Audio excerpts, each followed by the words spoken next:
It's gonna take a few minutes to let some more people dial in. So please bear with us. We'll just give it another 5 or 10 seconds. Great, we see people rolling in. Very good. Well, I guess we can start by saying Happy New Year to everyone. I've been told you're not supposed to say that after 2 weeks into the year, but we'll do it one more time. So this is our first webinar for 2024. For those of you who are joining for the first time, we tend to do these monthly or fortnightly across Atlas Carbon and Maya Grazing.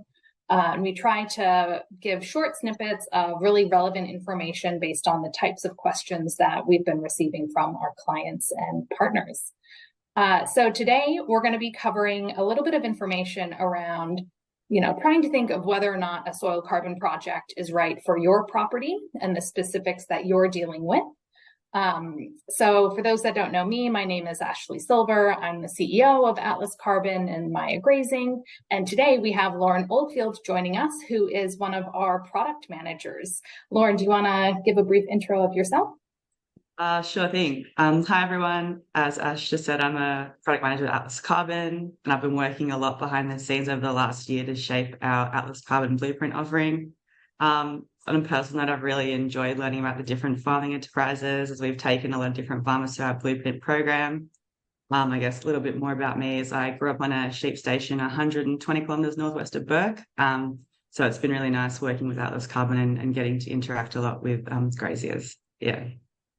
All right, let's get into it. I will pull up a brief presentation. All right, so a lot of graziers that we interact with, they're wondering whether a carbon project is right for them. So what we're going to go through today is, what we see as 3 different soil carbon project archetypes. These aren't the only 3, but they're kind of 3 different variations or personas of some of the properties and farmers that we interact with. And we're going to call them the aspiring to transition property owner, the mature mixed farming persona, and the extensive grazing practitioner. So again, these aren't really specific properties. We've kind of combined and made composites of these 3 different persona groups, just so you can all see some different examples of what's in market, what different properties can do to engage in a soil carbon project, what some of the key metrics look like, and what the major risks are for these different project types. So I'm going to hand over to Lauren because she's been looking at a lot of the blueprints that we work on for these types of properties to share what we're seeing, what we typically see as recommendations for these types of properties. So Lauren, I will hand over to you. Thanks, Ash. And just again, before I start talking through these, I do want to quickly say, echoing a bit what Ash just said, that these might not be an exact fit for you or your enterprise, and that's fine. We aren't here to say that these are the 3 types of farming setups that we're interested in, and if you want one of these, go away. So if you take anything from today, I would like it to be that there is no perfect fit for a carbon farm project. Like you might think, I'm too small, or I don't get enough rain, or I already have a planned grazing setup, so I've already built up too much carbon, it's too late for me. I just want to say this isn't the case. We've seen these circumstances and we've talked to people just like this. We've gone on their farm and saw what they're doing and sampled their soil and pastures, and in a lot of cases found there's enough potential upside that we're now working with them. So if you aren't sure, if you want more clarity, we do have a free cost benefit report that can help prove or disprove these assumptions. So I'm sure there'll be links to that later and all over our website. But anyway, just moving on to the archetype. The first type is sort of that aspiring to transition. So we can see they've got, 800 to 1,200 hectares, relatively high rainfall, so 700 to 800 mils a year. And they're pretty early on in their journey. So they've just transitioned out of a career into a life as a farmer. They're looking to plan like a long-term legacy, and they want to work out the best way they can do it. So they're doing a lot of research. They've looked into a lot of practices. They're consulting a lot of different people new to it, but not afraid of gaining that knowledge. So yeah, small property means that every hectare needs to count. So we look at adopting resilient grazing practices, always starting by reducing the number of mobs, and then usually following a phased plan to break up paddocks and invest in water systems to increase recovery periods, and investing in soil and pasture where required. On to the next one, Ash. The next one is probably like a lot of the more standard one we might think about when we think about a farmer, is that mixed mature farm. They're usually competent graziers that have been on that property for decades. Often the farm's been in the family for generations. They often have many overlapping initiatives. They're trying to do a lot of things. They've run a lot of different stock classes.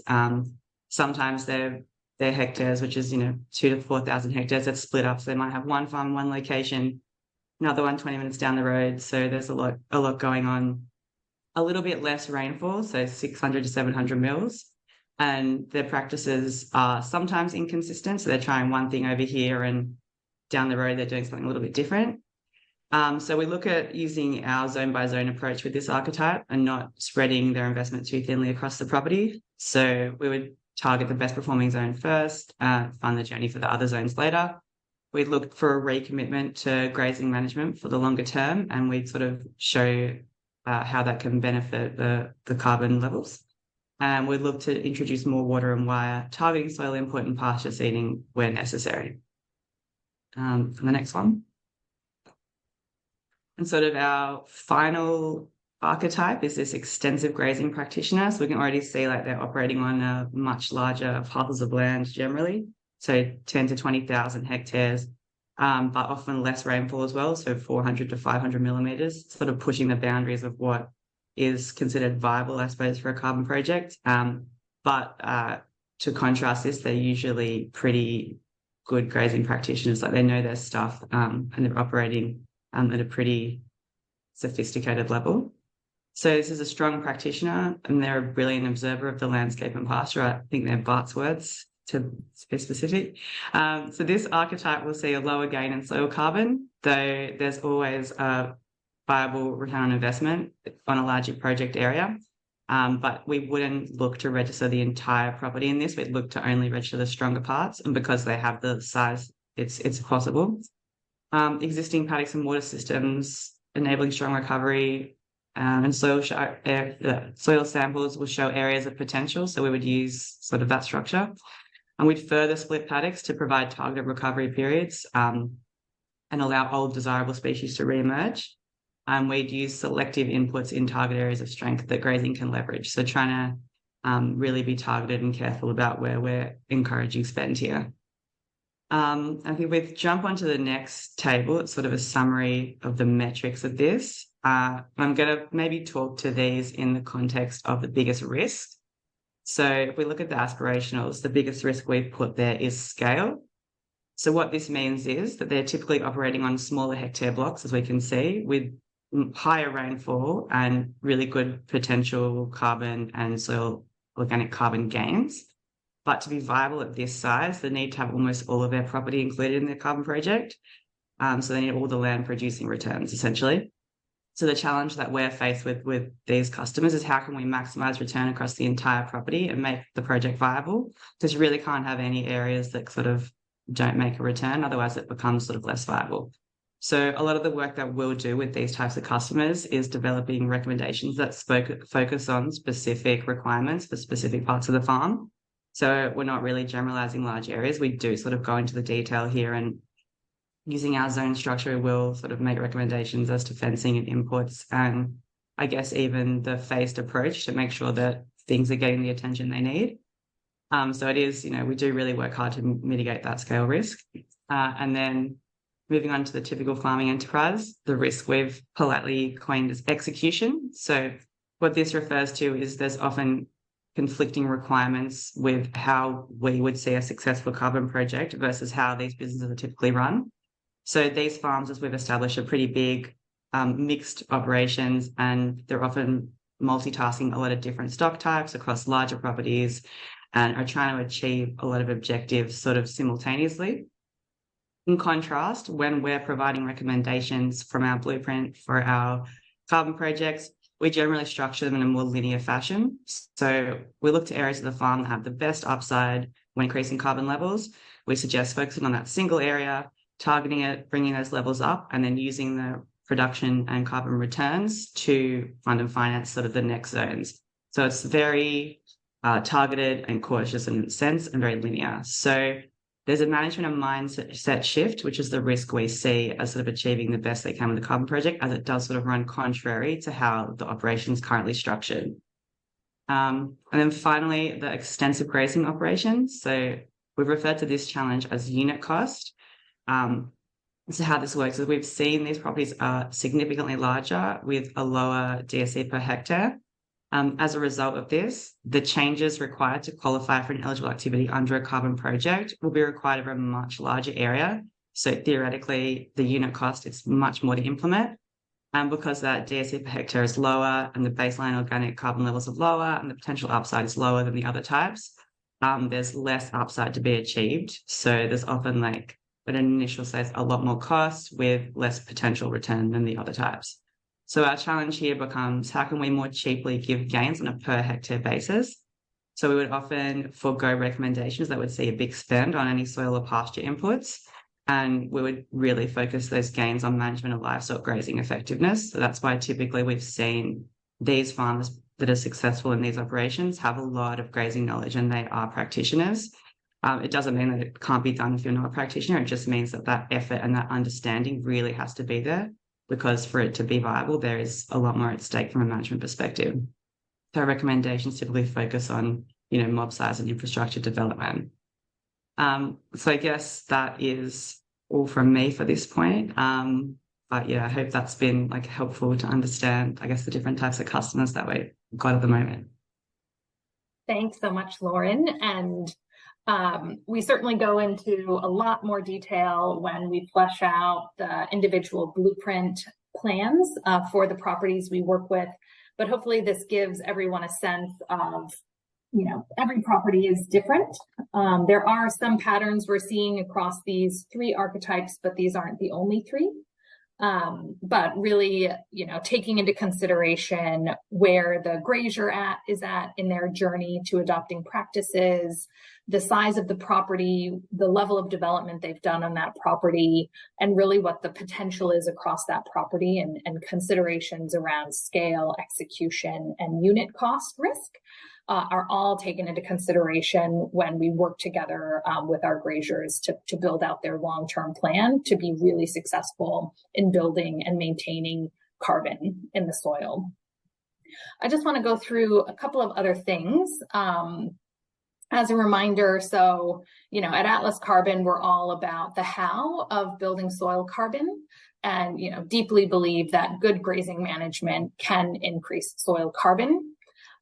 Many of the principles that we work off of are ensuring that we're preventing animals from overgrazing, that we're encouraging rotation to enable rest for regrowth, encouraging perennial species and reducing chemical inputs, and trying to time those grazes so that grass stays at stage 2 growth.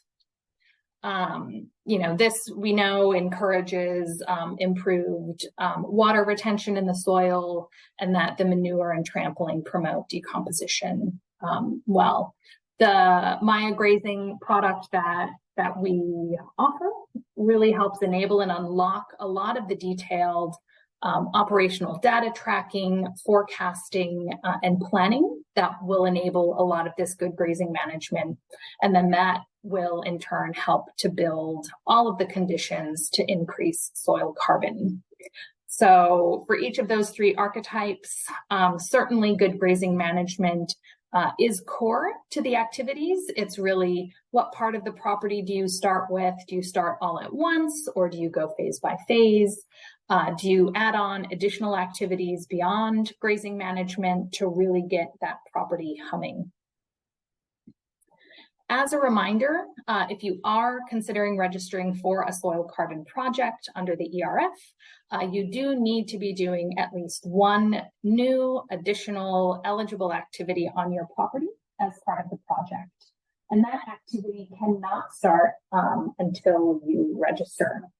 So on the right-hand side here, we just list out at a high level what some of those eligible activities are. First and foremost, which we hope everyone is working towards, is altering the stalking rate, duration, or intensity of grazing. I want to emphasize that, many people may have started trying to improve their grazing metrics. And so if you are already at that stage and want to register for a soil carbon project, we just need to work out, what kind of a material change in that stalking rate, rest ratio, that you can execute on your property to make sure that that's an eligible activity. Other things that can be done are applying nutrients to the land, applying things such as lime to remediate acidic soils, rejuvenating or reestablishing pasture, modifying landscape or landform features, or doing things such as using lagoon species in cropping or pasture systems. So typically there's multiple new additional activities that we recommend undertaking across a property. But again, this should be tailored zone by zone for a specific property based on the level of practice adoption a grazier is at, and how we want to make sure we're optimizing those activities based on the property and the appetite. Just one last thing, if you are thinking about, hey, these are the specifics of my property, what could this look like for me? Please feel free, scan this QR code, fill out an EOI, do a free cost benefit report. The only thing it'll take you is 10 to 15 minutes to put in your data, and then you'll get a free hour-long consultation and our 6-page report that really helps drill down what a carbon project looks like, what a cash flow profile might look like, depending on how much carbon you might be able to sequester, and the type of investment in things like CapEx, soil inputs, et cetera, that might be required to achieve that strength in soil carbon. So I'm going to take a pause here. I'm going to go to the chat and take some questions. Just stop sharing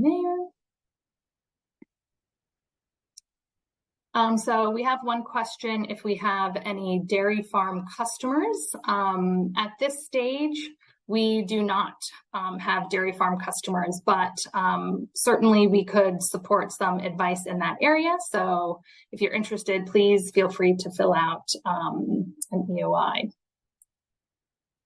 So another question, what does breakup paddocks mean? Do you mean sectioning areas into paddocks?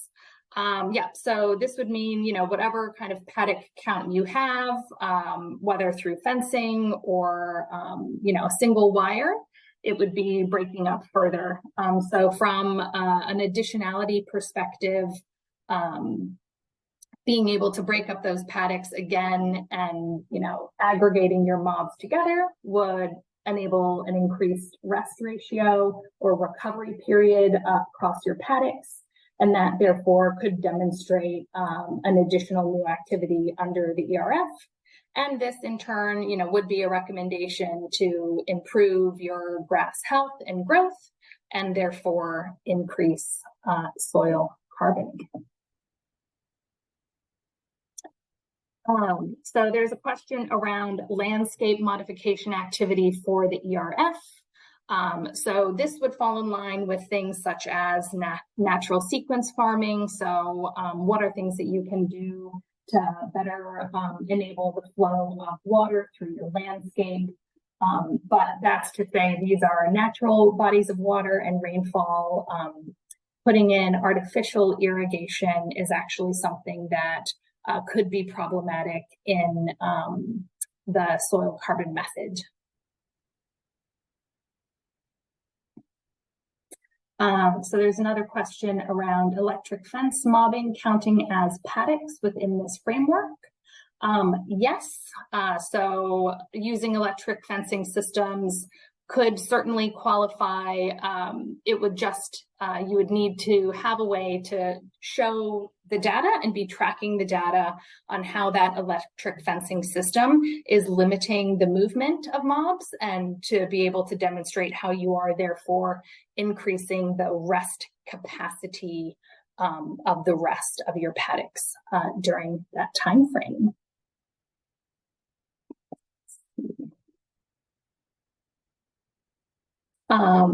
So I have another question. So our property is around 400 to 500 hectares. Any suggestions for what smaller properties might do, given for Atlas Carbon, our entry point is typically around 800 hectares. So I would say that we have taken on properties and project areas that are a little under that 800 hectare kind of level. It really depends on the property and its rainfall level, where it's located, and what its potential is. So for instance, we're working with a project partner who recently acquired a property a little under that size. It was previously used for cropping, but they want to convert that into a grazing operation. They have, the soil has a lot of characteristics to demonstrate that there could be a pretty significant increase in soil carbon on that property. And we learned that through doing some initial soil samples, understanding the historical activities on that property. And so, for instance, that one does present a level of potential that we're willing to work with. And so certainly under 500 could be challenging, but the way we look at it is, both economical for us, but also for our project partner. And so hopefully in time, we're able to bring that kind of baseline level down that we support. In the meantime, certainly there could be other providers out there that can operate at those different levels as well. Let's see.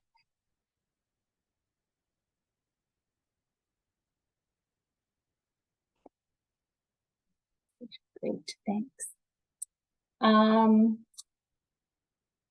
Just take a few more seconds to see if anyone has any more additional questions. Okay, so a question on chickens that was above. How could following with chickens fit into your planning structures? Certainly, we see mixed livestock properties. Trying to think of how we could kind of track those chickens alongside the movement of cattle, but I think that's a really good question for our Chief Grazing Officer, Bart Davidson. And so we welcome you to please fill out an EOI, and we'll have him look at that one for you. Or if not, we can have him give you a little follow-up email after this webinar. I always tell Lauren, because she comes from a property that now has goats on it, that I would really like to see a goat project registered quite soon. So, yeah, if anyone has a goat farm with more rainfall, hit us up. All right. Well, I'm not seeing any more questions coming in today. That was a brief one. Hopefully it painted some new pictures for people on, the different types of properties that could have potential for a soil carbon project, but also paired with the fact that, it does always take work. Putting in the effort to adopt better grazing management is really that baseline requirement for anyone that really wants to get into this business. If you are interested, please reach out. We love exploring what different properties are out there that are interested, and talking with all of you on the potential for you and your business and your property. So thank you all again.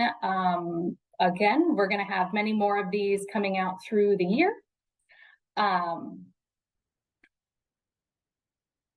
And we will leave it at that.